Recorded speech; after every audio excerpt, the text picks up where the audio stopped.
There's absolutely no excuses for yesterday. We were outplayed. There was 3 significant VAR decisions. Well, there was 2, really, as far as I'm concerned. The one where the game should have been stopped. A Celtic player sent off for a facial cut. He's got blood coming off him, and VAR didn't even look at it. VAR didn't even look to see why this happened. But never mind, it's only Celtic. We get up and get on with it.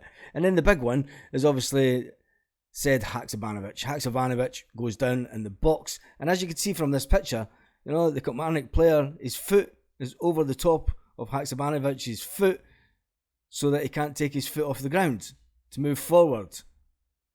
But it's no penalty. We can't rely on VAR, unlike some other teams. We can't rely on the fact that we're going to get a penalty, unlike other teams. Anyway, what we do is we get up, we dust ourselves off, and we move on. Because as we sit here this morning, Celtic fans, right, look at the bigger picture. Rangers are 6th in the league this morning. Yes, they are still 6th position in the SPFL this morning. So wake up and smell the coffee this morning. It was a bad day at the office yesterday, a bad day at the office. Even Neil Lennon says we need to get players in. The fact that Taylor had to go for treatment for a cut that was caused by an elbow thrown at a player and VAR didn't look at it. You know, we're not going to get these decisions. We're never going to get these decisions. We all know we're not going to get these decisions. So, but what we do is we move on. And as we sit here this morning, you know, that cup is only any use if it's part of a treble. And it shows you how hard, even Callum McGregor said, you know, Celtic fans have been spoiled over the last couple of years with the amount of trebles that we've won. And it shows you how hard work it is. You know, trebles aren't easy. People are getting too used to the idea of winning trebles. It is not easy to win a treble. Callum McGregor even said so yesterday. You know, you have to work really hard at every game. Neil Lennon even said that even though Celtic have brought in 6 new faces this summer in the shape of Marco, who we haven't seen yet because he's injured. Odin was on yesterday, but you know, did he get past match yesterday? Probably not. Kwon, he's not even in the picture just now. Yang, he came on. He could have done a bit better. He made sure that we're using the width of the pitch. Rocky and Gustav, you know, Rocky and Lager are just in the door, and they're putting a lot of pressure on the guys that are just in the door. But you can't say that, really. We can't say that because there was a guy that came in that was absolutely fantastic. Only been in the game, only been in the door 2 days before a Celtic Rangers game, and he had a blinder and he had a great season for us, and he's been great ever since. But as it stands now, Rio Hatate has an injury, so we can't rely on him. The fact is that we've got put out the last 16 stage. We need to now move on. What it does do is it frees up some weekends for us when those cup games are getting played at an important time of the season. Because we are straight into the Champions League, remember. So we now have to go out and buy some real quality. Even Brendan Rodgers reiterated his desire to bring in real quality ahead of the window slamming shut in just over 9 days' time.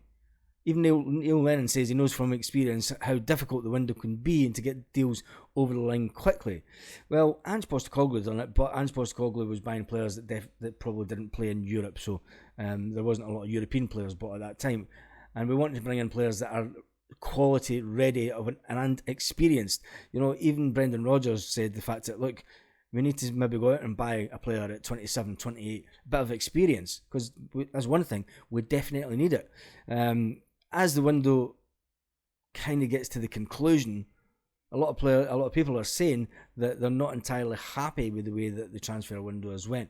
Brendan Rodgers has now said as well. He said he was quick yesterday to. He was critical of his own side. He was quick to condemn them and say that, look, they just weren't good. But he also said all credit to Kilmarnock. You know, they defended really well.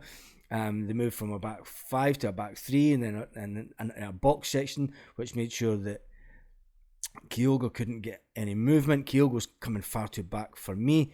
You know, Rodgers, who's known for his tactical ability to change teams and inspire, you know, he said, falling at the feet, we have to analyse ourselves. He says, we're not going to think about it today. He says, we'll go away, we'll come back in tomorrow and we'll look at the game and we'll watch the game back. And then the quality wasn't good enough in the game. If the quality's not good enough from the players that you've got there, Brendan, you need to do something about it. At least the manager is under no illusions. Let's basically say that. His comments must alert the Celtic board. It must make sure that Mark Lawwell goes, right, okay, this is the type of player that we need in. And he has to now sit down with Brendan. And a lot of people were saying yesterday as well, Peter Lawwell walks in the door, ambition walks out. Is it true? Is it true? Tell me your thoughts on that in the comments. That was one of the comments I seen yesterday. Peter Lawwell walks in the building and ambition walks out the door. It's an interesting comment from Celtic fans online yesterday. The comments from Brendan Rodgers underlined the fact that his team, as he sees now, are not that good for the season ahead. We need, with an upcoming derby only weeks away now, 2 weeks away now, you need to hope that we get the squad into a better frame of mind. Talking about the game yesterday, still, we need to think about, Brendan Rodgers, he's never lost a cup game in Scotland. It was his first cup defeat in 25 games, but it was a game that ultimately put us out.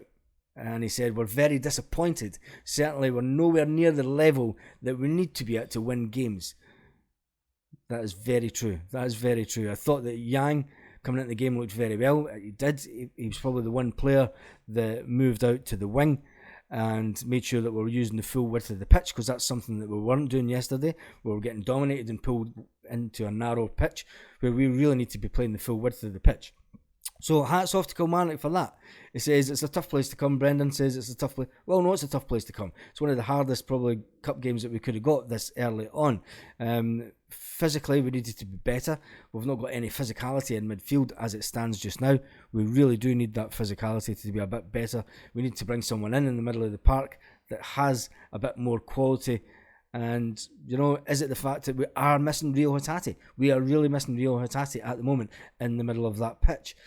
Anyway, an interesting piece of news and something completely bizarre. The board are nice and happy at the fact that we've got 25 million for Jota.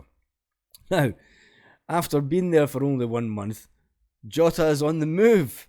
Jota, yes, has been widely talked about that Jota, after a month, is getting moved out from one team to another. This 24-year-old went there and he's earning crazy amounts of money. For his career, we all said at the time, it was one of the most ridiculous decisions he could have made career-wise, football-wise. Money-wise, we can understand why Jota went.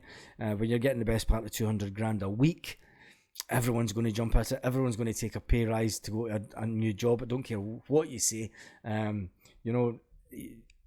Everyone watching this video, if they're getting offered 10 times more to do the exact same job that they're doing and go somewhere else for 2 years, they're going to jump at it. They're going to absolutely jump at it. But it's kind of turned sour for him. Just after 2 appearances, Jota is ready to leave the club. He's getting bombed out. He's bombed out. Anyway, with that being said, Celtic should have maybe said, look, we're going to keep the money. We're going to not take the money, Jota. We're going to give you the 45 grand a week. But then the players obviously went, look, I want to go. He's not been replaced yet. As we see, Marco Tillo is meant to be a guy that could maybe replace him. Yang is maybe a guy that could replace him. We haven't got that person in the door as yet. So tell me your thoughts on the Jota deal. Tell me your thoughts on VAR yesterday. Tell me your thoughts on the penalty. Shout, and should the game have been stopped for VAR for the fact that Greg Taylor gets a little elbow to the face. Anyway, that's just Scotland. And on that note, Rangers are still 6th in the league. Have a great day, Celtic fans all around the world.